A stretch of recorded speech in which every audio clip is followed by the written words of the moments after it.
자, 의미가 있는 조동사를 봅시다. 자, 영어의 조동사 중에 의미가 있는 거 무슨 말이냐면 보세요.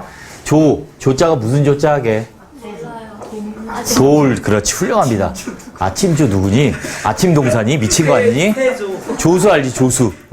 그 조수의 돌 조자야. 그 다음에 동사를 돕는다는 얘기지. 자, 보세요.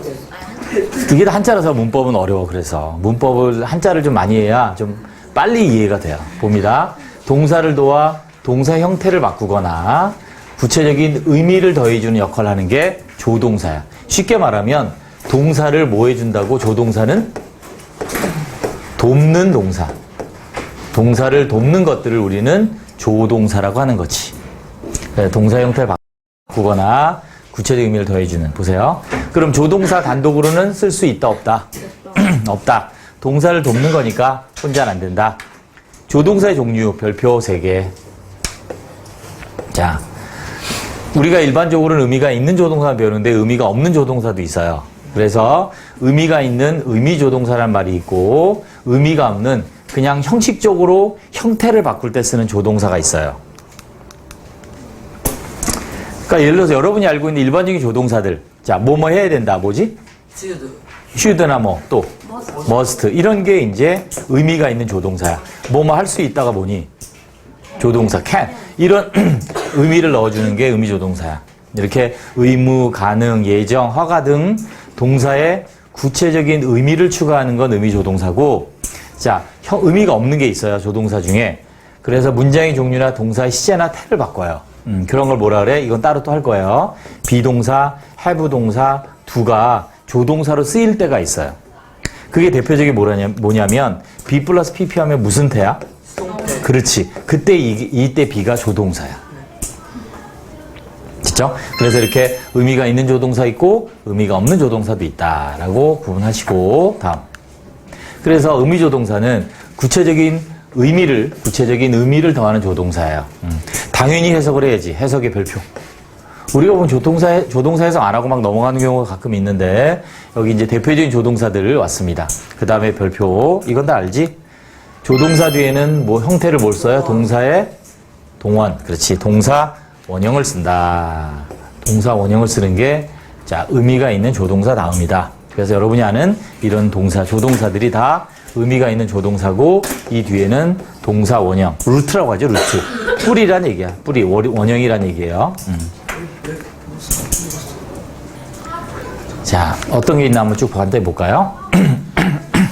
자, 의미가 바뀐다고요. You do the work at once. at once가 뭐지? at once. 즉시란 뜻이에요. 즉시. 또 한 번에란 뜻도 있어. once 자체가 한 번이란 뜻이 있잖아. 그래서 you do the work. 너는 그 일을 한다. 어떻게? 즉시. 한 번에. 그런데 여기에 must를 쓰면 어떻게 해석해?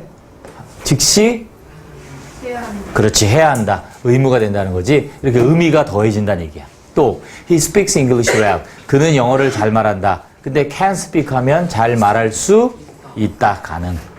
you use the phone. 너는 전화를 이용한다. may use를 쓰면 전화를 사용해도 된다. 허가. 이렇게 된다는 얘기지. 그 다음에 여기 별표. 자, 동사의 의미를 더하는 조동사 뒤에는 뭘 쓴다? 항상? 오케이. 동사 원형을 쓴다.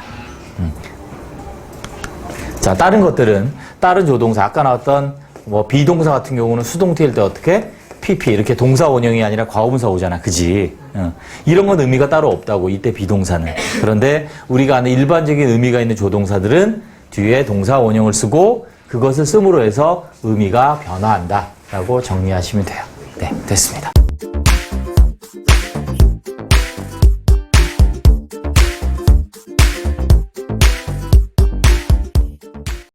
네, 이번에는 조동사의 부정문, 의문문 만들기를 같이 해보도록 하겠습니다. 자, 우리가 앞에서 했는데 문장의 종류는 5가지다 했죠? 평소문, 또 의문문, 명령문, 감탄문, 귀환문. 그래서 오늘은 조동사의 이 의문문과 명령문을 어떻게 만드는지 한번 보도록 하겠습니다.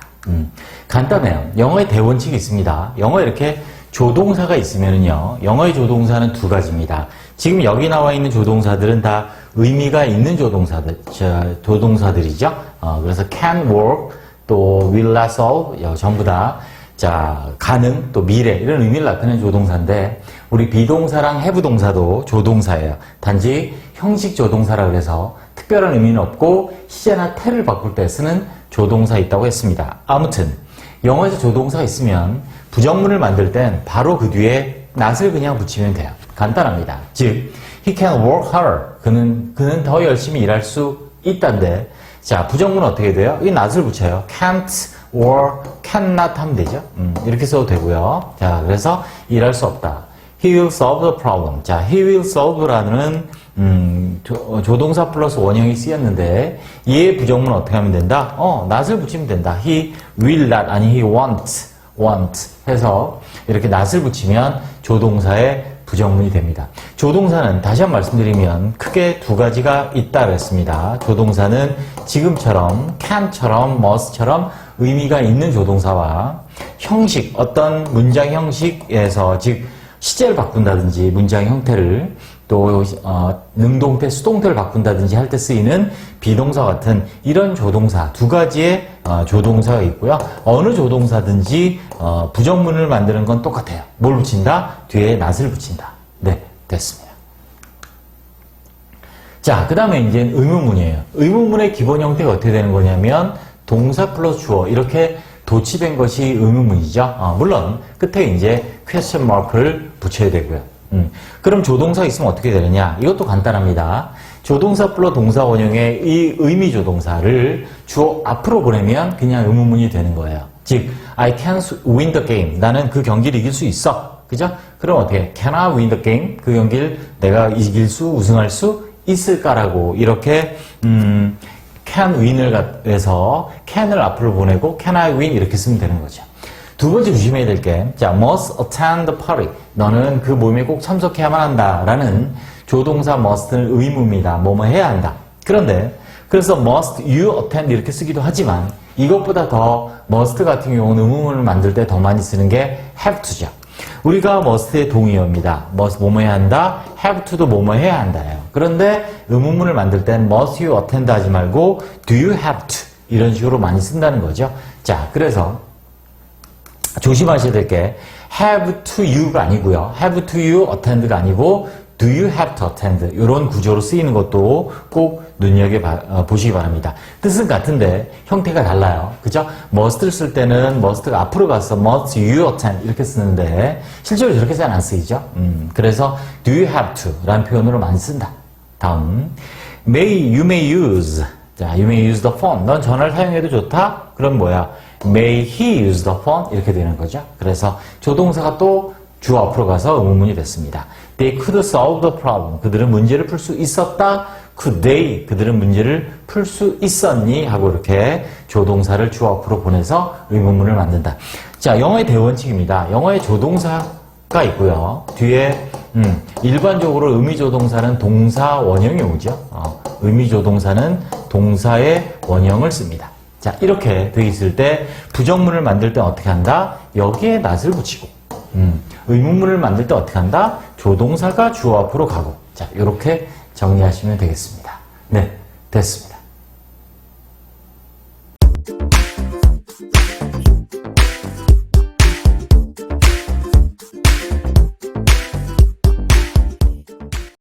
네, 이번에는 가정법 과거 완료에 대해서 한번 같이 배워보도록 하겠습니다. 가정법.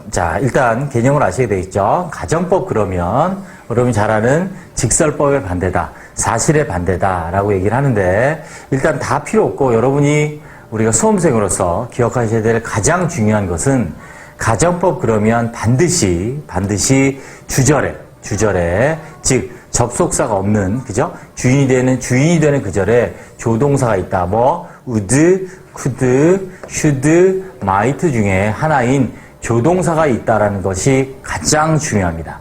형태가. 그래서 가정법 하면 if 아니고 가정 과거건 과거 완료건 가정법 미래건 무조건 여러분들이 기억하실 첫 번째는 무조건 첫 번째가 조동사, 주절에 조동사 있다. 우리 보통 우쿠슈마 이렇게 외우죠. 자, 그래서 그 중에 이제 가정법 과거 완료는 뭐냐면 과거 사실과 반대되는 일이나 상황을 가정을 합니다.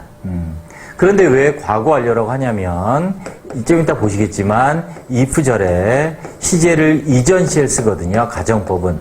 그러니까 현재 반대면 과거 시제를 쓰고 과거 반대면 과거 완료를 씁니다. 그래서 우리가 이제 가정법 과거 완료다라고 이름을 붙인 거죠. 자, 과거 사실은 후회나 아쉬움을 나타내는 거죠. 그냥 직설법을 말해도 되는데 이렇게 시제를 이전 시에 써가면서 조동사 써가면서 가정법의 형태를 쓴 이유는 그만큼 내가 아쉽고 아주 후회되고 했어야 했는데 내가 왜 안 했을까, 할 수 있었는데 네가 왜 안 했니 등등을 의미하는 형태이고요. 그 다음에 기억하셔야 될, 그래서 얘는 강조하는 표현이에요. 그래서 우리가 실제로 독해했을 때 우리가 이걸 왜 배우느냐, 독해했을 때 나오면 중요한 문장이에요. 자, 그럼 형태를 한번 보겠습니다. 자, 이렇게 됩니다. 가정법 과거 완료. 가정법 과거, 죄송합니다. 오타네요. 가정법 과거 완료의 기본 형태를 보시면 if절에 주어 다음에 had pp를 씁니다. 즉, 과거 사실의 반대인데 had pp를 쓰기 때문에 우리가 가정법 과거 완료라고 하는 거고요. 자, 그 다음에 주절에는 이렇게 조동사의 pp를 씁니다. 그런데, 자, 우리가 탭스 같은 시험을 보면 이런 형태가 나옵니다. 주절과 똑같이 조동사의 pp를 써도 됩니다. 자, if절에 조동사의 pp를 써도 됩니다. 즉, would, could, should, might 플러스 pp를 써도 돼요. 단, 주절에는 had pp를 쓸 수는 없어요. 제가 말씀드렸죠? 자, 가정법의 핵심은 주절에 조동사 있는 부분이다. 그래서 과거 사실의 반대일 때는 조동사 다음에 have pp를 붙이죠. 그래서 have pp가 와서 과거 사실 반대를 나타내는데 이 형태가 if절에 써도 된다라고 정리를 해두시면 돼요. 그래서 해석은 뭐뭐 했었다면, 아니 뭐뭐 이었다면, 과거 사실 반대죠. 뭐뭐 했을 텐데, 뭐뭐 이었을 텐데라고 해석이 됩니다. 자, 이 형태를 보시면, 자, 과거 사실의 반대이기 때문에, 자, 보시면 그가 나를 도왔기 때문에, 그래서 뭐가 돼요? had helped. 긍정은 부정, 부정문은 긍정문이 되겠죠. 왜? 사실의 반대로 얘기하는 거니까. 그가 나를 도왔기 때문에 I couldn't make a success. 성공할 수 있었다라는 사실인데, 자, 강조하는 거예요. 그가 나를 돕지 않았었더라면 성공할 수 없었을 텐데 조동사의 pp could not have made a success 이렇게 바꿨죠. 그래서 과거 사실의 반대입니다. 또, 자, 여기도 보시면 could의 past죠. 자, 보시면 긍정은 부정, 부정은 긍정이 됩니다. 자, 그녀가 she didn't study harder. 그녀가 더 열심히 하지 않았기 때문에 그녀는 시험에 합격할 수 없었단데 반대입니다. 그녀가 공부했었더라면, 과거 사실의 반대니까 had pp를 썼고 주절도 역시 반대, 합격했을 텐데 이렇게 되죠. 또 마지막 하나 더 보면 as it was not fine. 자, 날씨가 좋지 않았기 때문에 we didn't go on a picnic. 소풍을 가지 않았어요. 반대로 합니다. 시제도 이전으로 가고 긍정이면 부정, 부정이면 긍정으로 바뀐다. 그래서 날씨가 좋았었더라면, 네, 우리가 소풍을 갔을 텐데, 못 간 거죠, 사실은.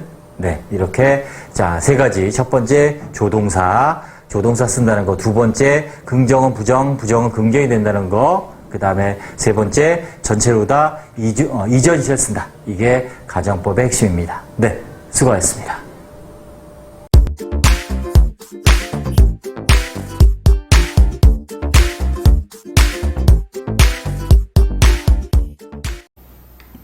네, 이번에는 가정법 조동사의 해석을 같이 배워보도록 하겠습니다. 우리가 영어에서 조동사의 역할은 아주 중요합니다. 동사를 돕는다 해서 조동사이지만 실질적으로 시제를 바꾸고 태를 바꾸고 정확한 의미를 전달하는 데 있어서 중요한 역할을 하고요. 특히 가정법의 핵심은 조동사입니다. 자, if가 없을 수도 있고요. if 절이 없을 수도 있어요. 하지만 가정법에는 다음과 같은 조동사가 반드시 있어야 합니다. 그게 바로 뭐냐면 우리가 보통 얘기하는 우쿠슈마죠. would, could, should, might 이의 네 가지입니다. 이 가정법의 조동사는 필수입니다. 주절에 쓰이고요. if절에 쓸 수도 있을 정도로 중요한 조동사입니다. 각 조동사의 의미를 한번 오늘 정리해 보도록 하겠습니다. 자, 먼저 가정법 과거, 현재 사실의 반대. 저는 이제 가정법 과거라는 말보다는 현재 사실의 반대, 과거 사실의 반대 이렇게 제가 기억을 하라고 얘기를 많이 하죠. 자, 지금 보시면 일반적으로는 이렇게 써요. 자, if절에는 과거 동사나 or를 쓰고요. 비동사는. 주절에는 조동사, 동사, 원형을 씁니다. 그리고 예외적으로 탭스 같은 시험에 보면 if절에 이렇게 조동사, 동사, 원형을 쓰기도 해요. 이것도 가능합니다. 또한 가끔 물어보는데 if절에서는 or 말고 was 쓴 것도 있는데요. 자, 우리는 수업 영어를 하고 있고요. 원칙을 배우는 거예요. 자꾸 원어민들이 마음대로 막 쓴 그런 것들을 보고 여기 썼는데요 라고 질문하지 마시고 원칙을 정확히 아시고 원칙대로 공부를 하시면 돼요. 자, 그래서 아무튼 참고로 if절에 조동사, 동사, 원형이 나올 수도 있다라는 거 참고 알아두시고, 자, 이렇게 여기 조동사가 이렇게 쓰인다는 거죠.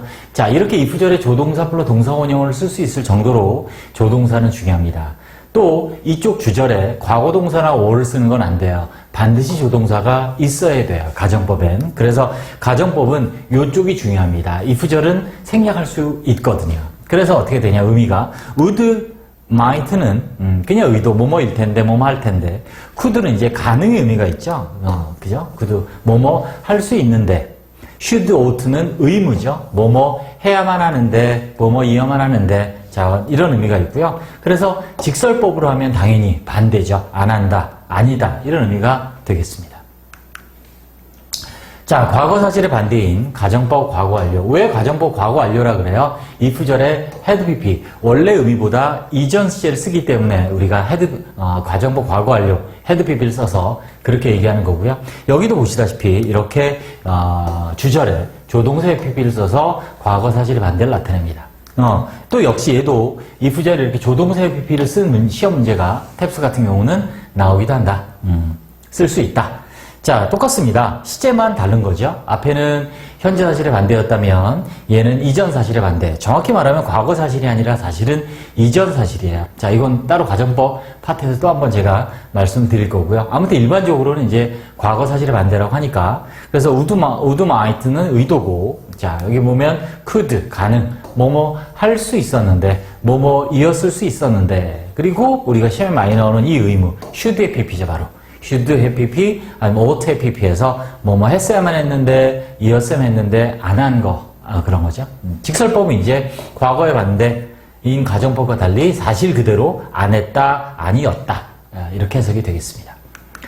자, 예문으로 한번 마지막 한번 체크를 해볼게요. If I knew her address, 그녀의 주소를 안다면 쓸 텐데, 그냥 이렇게 하는 거죠. 의도예요, 의도. A letter to her, 그녀에게. If I known her, 그녀의 주소 알았더라면 나는 썼을 텐데, 의도고요. 자, could 쓴 거 볼까요? 가능이에요. If he studied hard, 더 열심히 공부한다면, 한다면 합격할 수 있을 텐데, 가능. 밑에 열심히 공부 더 했었더라면 합격할 수 있었을 텐데 라는 가능을 의미하죠. 그래서 조동사가 보이면 여러분들이 항상 기억하셔야 될 게, 가정법은 말할 것도 없고요. 항상 조동사의 의미, 시제, 형태 꼭 확인을 하시기 바랍니다. 자, 그 다음 시험에 많이 나오는 이제 의무죠. should. must와 비교해서 시험에 많이 나오죠. 그래서 must는 가정법에 못 쓰여요. 그래서 if she heard the news, 소식을 듣는다면 그녀가 가야만 할 텐데, 현재 반대. If she had heard the news, 뉴스를 들었더라면 가야만 했었을 텐데, should pp, 뭐뭐 했어야만 했는데, 이런 의미겠죠. must pp는 과거 사실에 대한 강한 추측이죠. 그래서 이렇게 조동사들의 의미를 정리해서 공부해 봤습니다. 네, 수고하셨습니다.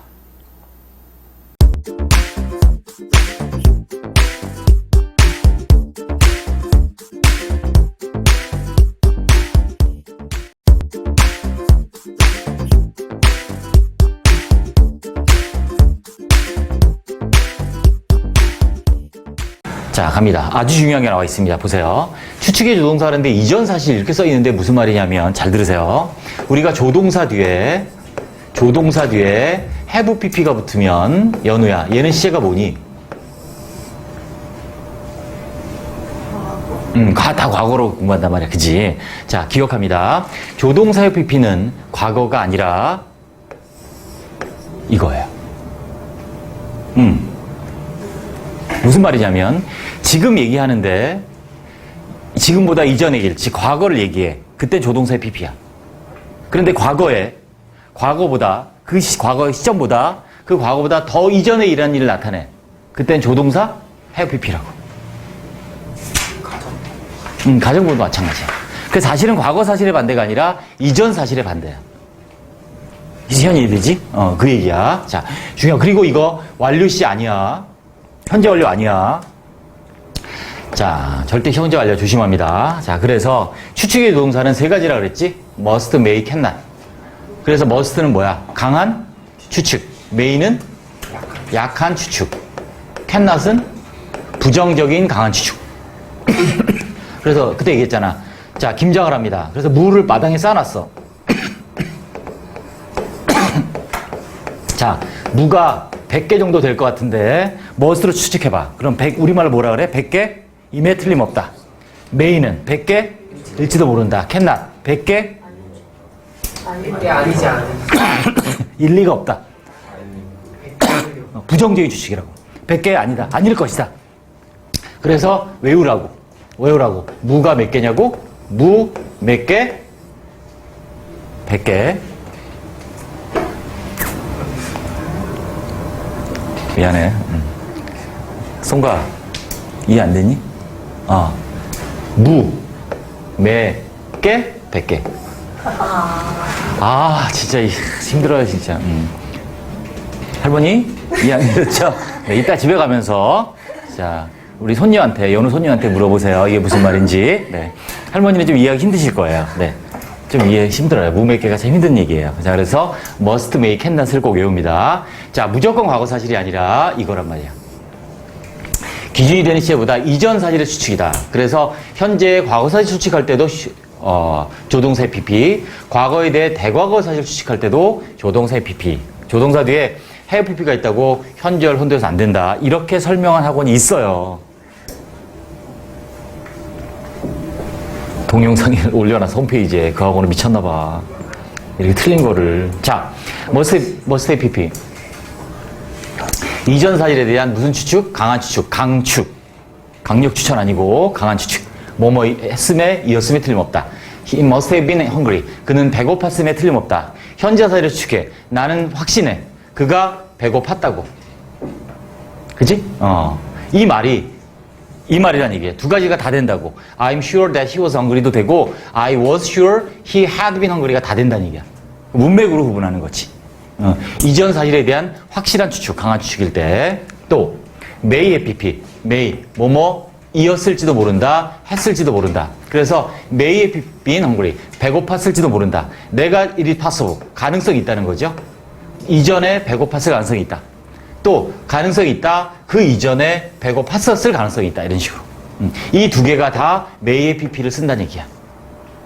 현재 사실, 현재의 과거를 추측할 때도, 과거의 그 이전 사실을 추측할 때도 may have pp라는 얘기야. 할머니 되셨나요? 네. 시원해 됐지? 자, 다음 cannot입니다. 뭐뭐 했을 리가 없다, 뭐뭐 이었을 리가 없다. 그래서 cannot have been hungry인데 두 가지. 불가능하지. 그럴 리가 절대 없는 거야. 그래서 he was. 배고팠을 리가 없다. 현재의 과거 사실에 대한 부정적인 강한 추측. imppossible이지. 그래서 또 대과거 사실. 과거의 그 이전을 추측해. 불가능했다. 그 이전에 배고팠던 게. 제가 밥을 3그릇 먹었는데 배고팠을 밥 3그릇에 닭 2마리를 먹었다. 그래서 불가능했다. 그 이전에 배고팠다라는 것이. 그래서 현재의 과거, 과거의 대과거를 추측하는 게 가정법, 미쳤구나. 조동사의 pp, 추측의 조동사 몇 가지? 3가지. 이해됐죠? 그래서 must, may, cannot 외웁니다. 추측의 조동사 아주 중요해요. 됐죠?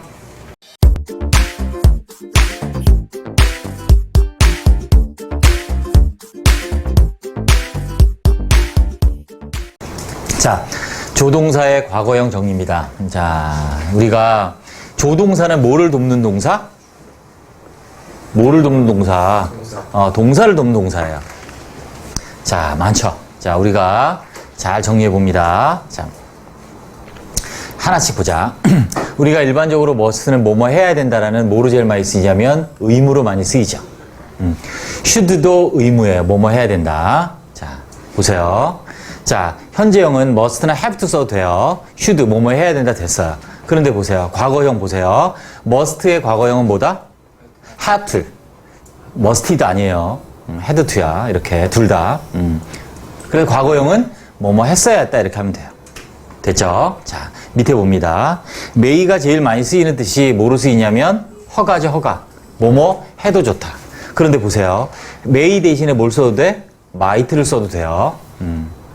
그래서 뭐뭐 해도 된다. 그래서 과거는 당연히 might 원형이고 뭐뭐 해도 됐었다 이렇게 되는 거지. can은 다 알죠? 무슨 뜻이야? 뭐뭐 할 수 있다, 가능. 그래서 be able to를 써도 되죠. 그래서 과거형은 could 쓰거나 was 아니면 were able to 뭐뭐 할 수 있었다를 쓰면 돼요. 자, 이게 우리 여러분이 알고 있는 가장 일반적인 조동사들의 현재 시제와 과거 시제지. 머릿속에 외웠죠? 외우세요. 외울 수 있어. 들으면서. 의무인 거 2개, 의무인 거 2개, 의무인 거 2개, 그 다음에 허가, 가능이 가장 일반적인 조동사야. 그런데 얘들이 뭐로 쓰이냐면, 뭐로 쓰여? 추측으로 쓰인다고. 강한 추측, 잘 안 보인다. 강한 추측, 약한 추측, 부정적인 강한 추측. 자, 이걸 봅시다. 다시 말하면 추측. 자, must는 뭐뭐함에 뭐뭐임에 틀림없다. 강한 추측. may는 뭐야? 뭐뭐임에 틀림없다. may는 뭐뭐일지도 모른다. cannot은 뭐뭐 할 리가 없다, 일리가 없다. 다시 세 가지 추측의 조동사 세 가지 뭐? must, may, cannot. 외워. can이 아니 cannot. 외우시고 그 다음 외워야 될 거. 이거 보세요. 과거형 보세요. 자, 추측일 때는 그 조동사 뒤에 뭘 붙이냐면 뭘 붙여? 조동사 뒤에 have, 여기가 아니다. have pp를 붙입니다. 소리. have pp를 붙입니다.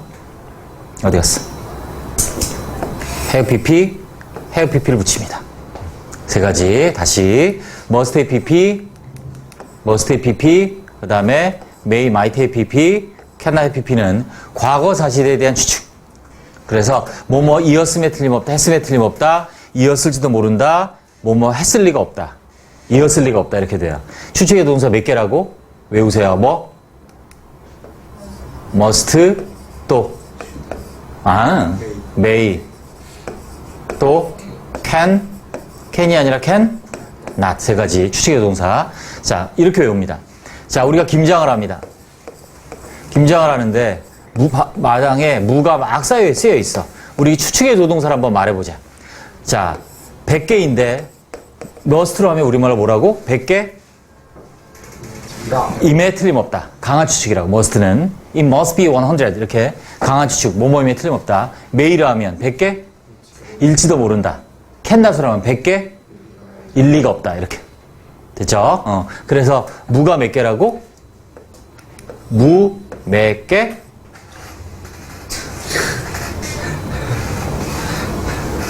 준잘 이해 못했구나. 서울대 이해했니? 무 몇 개? 100개. 자, 그래서 must, may, cannot. 좀 비웃은 거 아니지? 자, 그래서 그 다음에 과거형 보자. 과거형 뭐라고? 그 뒤에 have pp를 붙이면 된다. 이렇게 must have pp, may have pp, cannot have pp 이렇게 된다는 얘기지. 정리하고 있죠? 다음. 그런데 should는, 자, 이게 이제 시험에 절대적으로 많이 나온다고. should는 must, 현재일 때는 둘 다 의무란 말이야. 둘 다 의무란 말이야. 응? 근데 should의 pp가 붙으면 얘랑 얘가 완전히 다르다고. must의 pp는 과거사 시대의 강한 추측인데 should의 pp는 뭐야? 뭐뭐 했어야만 했는데 뭘 나타내? 가정법이라고요. 다시 must의 pp는 뭐뭐 했음에 틀림없다, 이었음에 틀림없다라는 과거 사실의 강한 추측인데 should는 가정법이다. 그래서 뭐뭐 했어야만 했는다. 이게 다르기 때문에 얘가 시험에 이 페이지 전체에서 가장 시험에 많이 나와. 됐죠? should의 pp는 가정법이다. 다음. might는 가정법에 쓰이죠. 뭐뭐 이었을 텐데, 했을 텐데. 그래서 가정법에 쓰이는 게 should, must는 아니야. may, can. 그래서 could란 조동사가 자 가정법에 쓰인다. 그래서 should의 pp는 must 다음에 must와 같이 동사 원형이 왔을 때는 의무인데 must have pp, should have pp 뒤에 have pp가 왔을 땐 뜻이 다르다. 기억하시고 may 그래 가정법일 때 might have pp는 뭐뭐이었을 텐데 했을 텐데 그 다음에 could have pp는 뭐야? 뭐뭐 할 수 있었을 텐데 라고 정리하시면 됩니다. 그래서 정리 다시. 원래 여러분이 알고 있는 의무, 허가, 가능 외에 뭘 기억한다? 추측. 추측의 조동사 3개. 그 다음에 뭐야? 가정법의 조동사 3개. 다시 보세요. 자, 추측의 조동사 몇 개? 하나, 둘, 3개. 가정법의 조동사 몇 개? 하나, 둘, 3개. 이렇게 기억하라고. 됐죠? 자, 이 표는 한번 여러분이 10번 읽어보시고, 자, 그거 잘라서 책상 옆에 붙여놔도 좋아요. 아주 중요합니다. 됐습니다.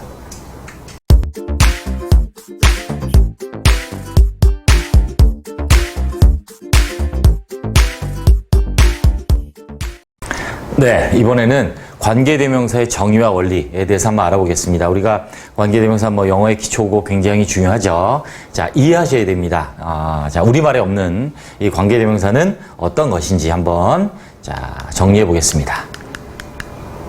일단 대명사를 먼저 보시면 대명사는 명사를 가리키는 것을 우리는 대명사로 합니다. 이 대자가 이제 대신하다 할 때 대자죠. 대표, 그죠? 대신하다 대자, 대신한다, 대표하다. 대명사 종류가 5가지입니다. 꼭 외우셔야 됩니다. 자, 따로 저희가 5분구이가 준비되어 있지만, 사람을 가리키는 지칭대명사, 사람 아닌 것을 가리키는 지시대명사, 문장을 연결하는 관계대명사, 의문을 역할하는 의문대명사, 정의지 않은 것, 아는 사람을 가리키는 부정대명사, 이렇게 5가지가 있고, 그 관계대명사가 그 5가지 대명사 중에 하나입니다. 그 다음에 대명사는 어떻게 활용을 하느냐, 이렇게 명사가 있습니다. 그죠? 그러면 I know the city, 도시가 있어요. He visited it, 그것을 방문했죠. 이렇게 얘는 지시대명사고 it이 the city를 가리키죠. 이렇게 대명사는 앞에 나온 명사의 반복을 피해서 대신해서 쓰이는 것이 바로 대명사이고, 역할이 다 다릅니다. 5가지 꼭 정리해 주시고. 자, 그럼 접속사는 뭐냐? 접속사는 연결을 하는 건데, 자, 물론 문장이 아닌 것을 연결하는 것도 있지만, 이제 관계대명사는 문장을 연결하는 접속사예요. 상관접속사는 좀 다릅니다. 문장이 아닌 단어나 구를 연결하는 접속사를 상관접속사라고, and, but, or 이렇게 3가지가 있고요. 문장을 연결하는 이제 2가지가 있는데, 등위접속사, 종속접사가 있습니다.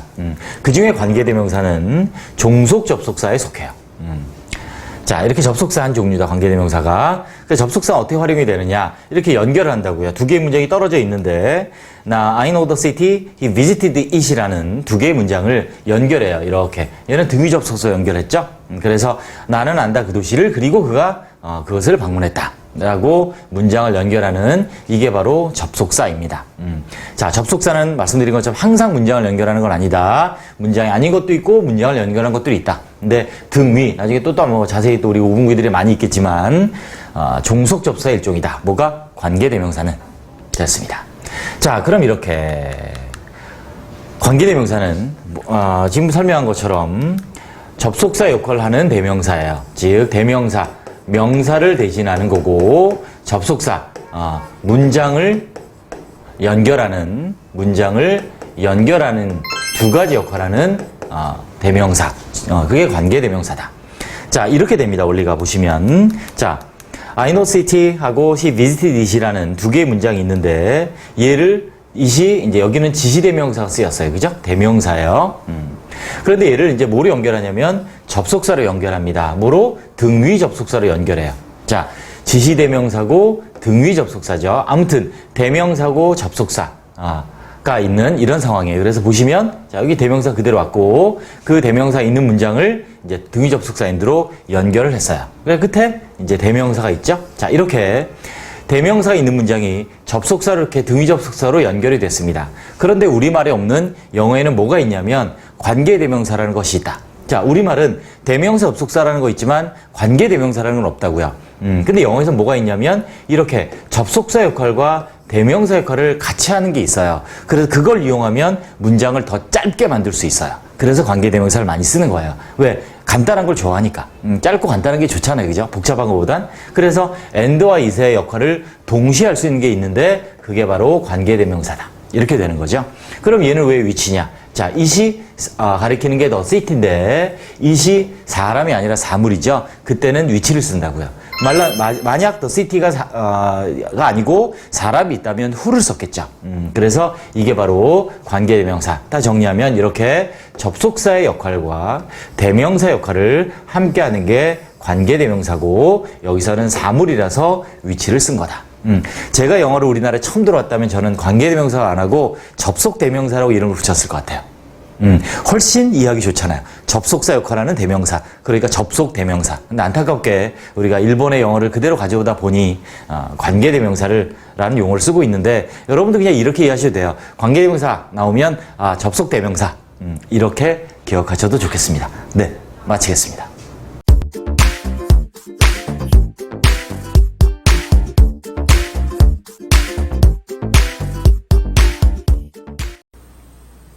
네, 이번에는 관계대명사의 선행사에 대해서 배워보도록 하겠습니다. 여러분이 많이 들어보는 것이 관계대명사하고 선행사죠. 일단 이것을 이해하기 위해서는 원리를 이해하셔야 돼요. 뭐에? 관계대명사에. 원리를 이해하시면 선행사가 자동으로 이해가 되실 거예요.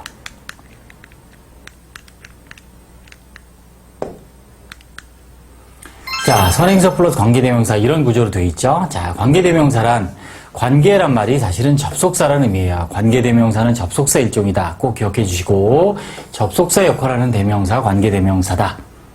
자, antecedent라고 하는 선행사가 뭐냐. 관계대명사 연결되기 전에 인칭 지시대명사 가리키던 명사를 선행사예요.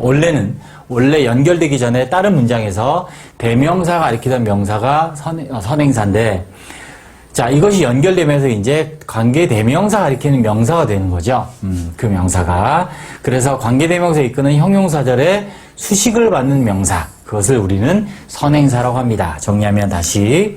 원래 인칭 지시대명사 가리키던 명사가 관계대명사 가리키는 명사로 관계대명사 앞에서 형용사절에 수식을 받은 명사. 이걸 우리는 선행사, antecedent라고 부릅니다. 자, 문제가 이렇게 두 개가 있어요. I know the city and he visited it. 자, 여기 보시면 이때 명사는 city예요. 그죠? 그래서 나는 그 도시를 안다. 그리고 그가 그것을 방문했다. it은 지시대명사입니다.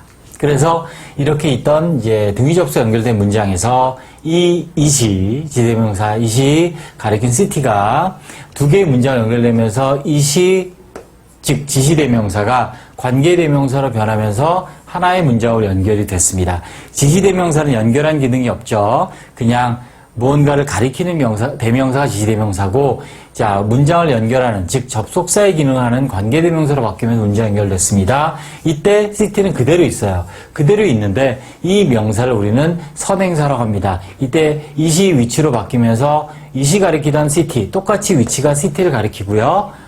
그리고 이 형용사절, which visited의 수식을 받죠. 그래서 이때의 city를 우리는 선행사라고 부르는 거예요. 명사죠. 당연히. 자, 그렇습니다. 밑에 내용 읽어보시면 일반적으로 대명사 가리킨 명사는 그냥 명사라고 해요. 그죠? 그런데 관계대명사 가리킨 명사는 관계대명사에 이끄는 형용사절의 수식을 받는 중요한 명사이므로 다른 명사 구분하려고 그냥 명사 그러면 이 문제에 어느 명사를 말하는지 우리가 혼동이 되잖아요. 그래서 구분하기 위해서 선행사라는 이름으로 부른다라고 이해하시면 돼요. 예문 볼까요? 자, 마찬가지 똑같아요. I know city and he visited it. 그래서 대명사 it이 가리키는 명사는 city다. 그죠? 그런데 이 city가 그대로 있는데 it이 위치로 바뀌면서 문장이 연결되었고 이 형용사절에 수식을 받는 명사기 때문에 우리는 뭐라고 부른다? 선행사라고 부른다라는 거죠. 그래서 해석을 해보면 I know the city. 나는 도시를 안다요. 그죠? 직독직해 합니다. 근데 어떤 도시인지 모르죠. 그거에 대한 설명이 올 거란 얘기죠. 그 설명이 오는 것이 바로 형용사절이 되는 거고 그때의 명사를 우리는 선행사라고 부른다는 얘기예요. 그래서 나는 아는데 어떤 도시일까? 그가 살았던 그래서 그 도시에 대한 설명이 그가 살았던이라는 형용사절이 와서 설명해 주죠. 즉 선행사를 수식하는 형용사절의 역할이죠. 그래서 이때의 명사를 우리는 선행사라고 부른다라고 이해하시면 되겠습니다. 그래서 이렇게 되죠. 명사 뒤에 관계 대명사가 오고요. 이 대자는 대신한 대자, 대명사란 뜻이에요. 그 다음에 주어 동사 혹은 이 관계 대명사 주어 역할을 하면 주어가 없겠죠. 자, 요렇게 이 형용사 수식을 받는 명사 얘를 우리는 이 명사를 선행사라고 부른다라고 이해하시면 됩니다. 네, 됐습니다.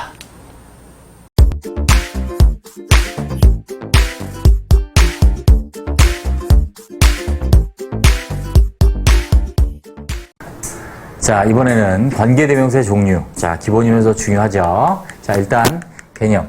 관계대명사가 뭐냐? 접속사의 역할을 하는 대명사야. 대명사 일단 간단하죠. 뭐를 대신해? 뭐를 대신해요? 대명사는? 명사를 대신하는 걸 우리는 대명사고, 접속사라는 거는 주어 동사, 즉 문장을 연결해요. 그 사실은 관계대명사란 말보다 접속대명사가 훨씬 이해하기 좋은데, 참 이게 일본 책을 베껴오다 보니 이렇게 됐어요. 아무튼 문장을 연결하면서 대명사 역할을 합니다. 영어에서 대명사 종류는 5가지가 있는데 그 중에 가장 대표적인 대명사가 이제 중에 하나가 관계대명사죠. 지금처럼 보시면 I know the city, 나는 도시를 알아요라는 주어 동사 있고 he visited라는 주어 동사 있는데 이 문장과 이 문장을 연결했죠. 하면서 자, 위치가 가리키는 명사가 뭐냐면 city를 가리키죠. 그쵸? 이렇게 연결된 거란 얘기지. 그래서 문장을 연결하면서 대명사 역할을 한다. 그래서 위치를 풀었으면 접속사 and와 대명사 is의 뜻이지. 우리말엔 없죠. 이렇게 접속사의 역할을 하면서 또 대명사 역할을 하는 관계대명사가 있습니다. 자, 그리고 선행사라는 용어가 있는데 선행사는 관계대명사가 가리키는 명사, 대명사가 가리키는 이 명사를 우리는 선행사라고 하고, 다시 말하면 형용사절에 수식을 받는 명사가 선행사 같은 말이죠. 위의 문장에선 선행사가 뭐니? 오케이, the city. city가 선행사입니다. 그래서 위치가 가리키는 명사 city, 또 이 형용사절에 수식을 받는 명사 또 city 같은 말이라고요. 자, 이렇게 있습니다. 일단 선행사의 종류에 따라서 사람이냐 사물이냐 사람 사물 둘 다 되는 경우 또 없는 경우도 있다. 이렇게 구분을 하시고 색깔이 지금 밑에 왓이 다르죠. 그래서 일단 주격을 보면 주어 역할을 한다는 얘기예요. 그래서 사람은 who, 사물 which, 사람 사물 다 된 what. 자, 목적어나 보호 역할을 하는 목적격은 who, whom. 원래는 whom을 쓰는데 구어체 영향을 받아서 who를 쓸 수도 있다. which, that, what 됐습니다. 문제는 소유격, 소유의 관계죠. 자, 보시면 사람은 무조건 who's고요. 자, 이거 헷갈리시면 안 돼요. 자, 사물은 whose 아니면 of which. of which. 물론 사람도 of whom 해도 돼요. of whom. 근데 잘 안 하죠. who's가 있으니까. 눈여겨봐야 될 거. 자, that과 what은 소유격이 없어요. that과 what은 소유격이 없습니다. 가장 중요한 건 이거죠. 앞에 이 세 가지는 앞에 who, which, that은 형용사절. 그래서 앞에 선행사가 있다. 그래서 명사가 있고 관계대명사가 와서 앞에 이렇게 되는 형용사절의 역할을 하고 what은 뭐다? 명사절이다. 그래서 문장의 주요소, 주어, 목적어, 보호가 된다라는 자, 요거 기원표를 기억합니다. 다음. 자, 관계대명사 종류 결정한 단계는 일단 선행사가 있냐 없냐를 먼저 따져요.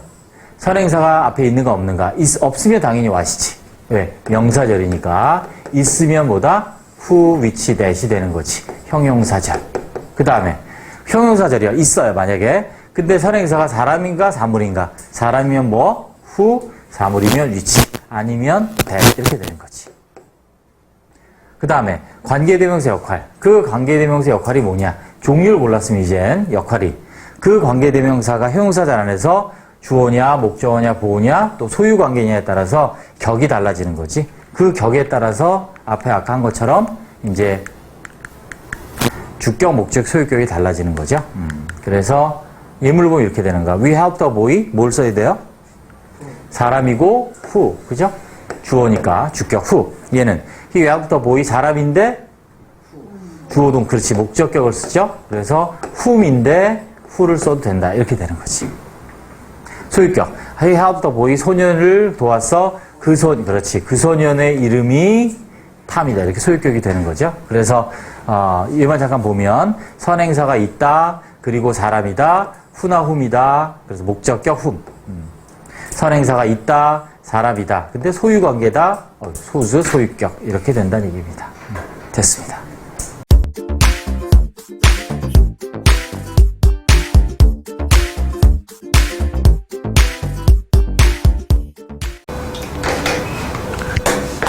자, 봅시다. 관계대명사의 제한적 용법, 계속적 용법이 뭔지. 자, 들어는 다 봤죠? 자, 봅시다. 관계대명사 일단 기억해야 될 게 뭐다? 접속사의 역할을 하는 대명사. 우리나라 영어를 내가 처음 들여왔다면 나는 관계대명사로 이름을 안 만들었을 것 같아. 뭐라고 하는 게 제일 편하니? 접속대명사. 그럼 쉽잖아. 접속사 역할을 하는 대명사니까. 자, 먼저 제한적 용법이 뭐냐? 제한적 용법은 앞에 컴마가 없어요. 컴마가 없고, 자, 똑같은 관계대명사예요. 그냥 관계대명사인데 앞에 컴마가 없어요. 그리고 이게 중요합니다. 필수 정보예요. 컴마가 없으면 필수 정보. essential information. 그래서 이 부분이 중요한 거야. 자, 그 has two son. 아들이 둘인데 어떤 아들이야? 의사가 된 아들이 둘인 거야. 그래서 생략하면 안 돼요. 왜? 필수 정보니까. 무슨 말이냐면 의사인 아들이 2명 있다는 얘기예요. 자식으로 다른 아들이나 딸이 있을 수도 있는데 중요한 건 뭐다? 얘가 포인트야. 의사인 아들이 몇 명? 둘이다. 이런 뜻이라고. 그래서 여기 있는 이 관계대명사에 이끄는 형용사절의 내용이 필수적인 내용이다. 됐죠? 그런데 제한적 용법은 뭐냐면 보이세요? 컴마가 있어요. 여기 이렇게. 컴마가 있어. 그래서 얘는 부연 설명이에요. 추가 정보야. additional information이야. 그래서 생략해도 돼요. 의미가 달라요. 아까랑. 얘는 어떤 뜻이냐면 아들이 둘이야. 근데 의사야. 자식이 몇이라고? 2명인데 의사야. 포인트는 뭐냐면 여기가 중요한 거야. 여기가. 아유, 왜 안 되냐? 왜 안 돼? 어? 자, 아들이 둘인 게 포인트야. 그리고 이쪽 부분은 부연 설명, 추가적인 설명이란 얘기지. He has two sons, 아들이 둘 있다, 근데 의사다, 이런 뜻이야. 됐죠? 생각해도 된다고. 됐습니다. 비교해 봅시다. 무슨 말이냐면 이런 거야. 제한적 용법, 이렇게. 자, 제한적 용법 어떻게 다르냐면 이렇게 되는 거예요. 자, 이렇게 컴마가 없는 경우와 자, 이렇게 컴마가 있는 경우지, 그지? 지금 노란색으로 쓴 이 부분이 필수 정보라고요. 무슨 말이야? I want to read a book. 책을 읽고 싶어요. 근데 어떤 이 책을 읽고 싶어 하는지 알아야 되잖아, 그지? 이게 중요한 거잖아. 그래서 I want to read a book that interests me. 아, 나에게 관심을 끄는, 내가 관심을 갖게 해주는 그런 책을 읽고 싶다라는 중요한, 여러 책 중에 이런 책을 읽고 싶다는 필수 정보야. 근데 이렇게 컴마가 있으면 보세요. I want to read Shakespeare's Hamlet. 셰익스피어의 햄릿을 읽고 싶다. 다 알잖아. 햄릿이면. 셰익스피어가 쓴 책이라는 걸. 그래서 I want to read Shakespeare Hamlet 하고 얘는 부연 설명인 거야. 추가 정보, 부연 설명. 즉, which is one of his best plays. 그의 최고의 작품들 중에 하나인 햄릿. 이렇게 되는 거지. 그래서 여기서는 중요한 게 이거고, 나에게 관심을 끄는 책들이고, 여기서는 내가 햄릿을 읽고 싶다. 이 부분이 중요하다는 얘기지. 여러분이 독해하면 컴마가 있는 게 많디, 없는 게 많티? 없는 게 훨씬 많다고. 그래서 당연히. 그래서 없는 게 훨씬 많고 얘가 필수 정보고 그래서 우리가 수식어구지만 얘는 반드시 해석해야 돼. 우리가 수식어구는 생략할 수 있다. 대부분 그렇게 얘기하는데 수식어구 나름이야. 무조건 생략하는 게 아니라 지금과 같이 관계대명사에 컴마가 없는 제한적 용법일 때는 얘는 필수, 중요한 정보이기 때문에 얘는 당연히 읽어야 되고 컴마가 있어요. 컴마가 있으면 추가 정보, 예를 들어서 중요한 게 아니라 부연 설명이기 때문에 추가적인 정보이기 때문에 이때는 얘를 건너뛰고 읽어도 돼요. 얘를 뭐라고 하냐면 스킵한다 그러지. 영어의 독해 방법이 스캐닝, 훑어있는 방법이 있고 스키핑, 건너뛰는 방법이 있는데 이런 같은 경우는 스키핑을 한다. 어떻게 한다? 건너뛰어도 된다. 그래야 우리가 책을 지문을 읽는 시간을 줄일 수 있는 거지. 그래서 그지? 그래서 컴마가 없는 형용사절은 중요하다. 이거는 관계부사도 마찬가지야. 지금 관계대명사 얘기를 했지만 관계부사도 when이나 where 같은 이 관계부사도 컴마가 없으면 제한적 용법, 중요한 설명, 컴마가 있으면 부연 설명, 중요하지 않은 설명, 똑같은 거야. 됐죠? 그래서 이렇게 관계대명사뿐만 아니라 관계부사도 똑같다라고 기억하시면 됩니다. 됐습니다.